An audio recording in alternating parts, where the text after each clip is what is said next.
Ka çelur si parin takimin mbarkombëtar i Orkestrës së Harsheve e Muzikës së Dhomës dhe Krimtarisë së saj, e cila këtë vit vjen në edicionin e 10.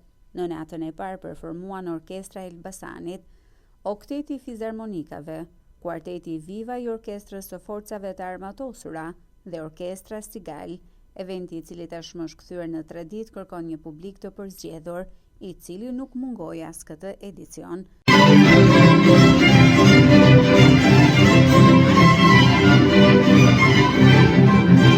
Drejtori i festivalit Blerim Narazani u shpreh entuziazm për rrugtimin e festivalit, ndërsa ritheksoi rëndësinë e këtij eventi për shkollat e muzikës dhe Universitetin e Arteve. Por 10 vjet nuk janë pak, duket sikur fluturon shpejt, por kur mendon që janë me qindra deri më mijëra artistë, orkestranë dhe instrumentistë që kanë të hyrë në këtë skenë të Skampës, është një kënaqësi e veçantë.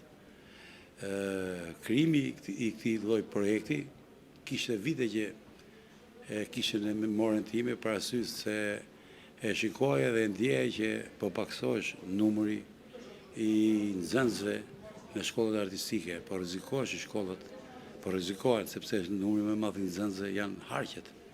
Dhe aq më tepër që këto nxënës do të shkoheshin në Universitetin e Arteve, që ja kemi rriti suksesit, është sepse është shtu harta gjeografike, janë shtu numrat e grupeve dhe me gëzon fakti që ato që kanë luajtur kanë marrë çmime e kanë tek CV të tyre, që kanë marrë çmime në takimet kombëtare që bëhen në Elbasan. Kjo me gëzon. Një mesazh zoti Narazani kishte edhe për strukturat shtetërore për vëmendjen që duhet i jap arti të mirëfillt. Që shteti ta shikoj, ta drejtojë vëmendjen që këto formacione derisa Bashkia e përkrah, derisa Ministria e Kulturës dhe Turizmit e përkrah, se janë shteti, profesion shteti, ka 10 vjet jep fonde për këtë festival, do thotë që ato duan. Por kush ofenohet për këtë punë?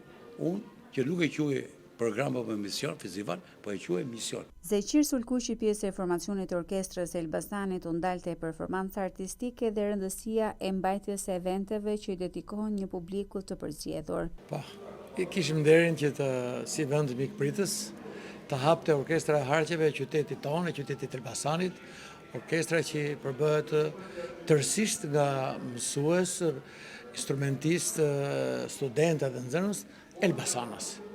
Me një program me shumë kërkesa, me një program të bukur, mendoj që u pritëm mjaft mirë, por nuk është kjo. Rëndësishme është që ky aktivitet i bukur që bëhet në qytetin tonë, krijon një lloj sensibilizimi edhe për njerëzit që duan të dëgjojnë muzikën e bukur, muzikën klasike.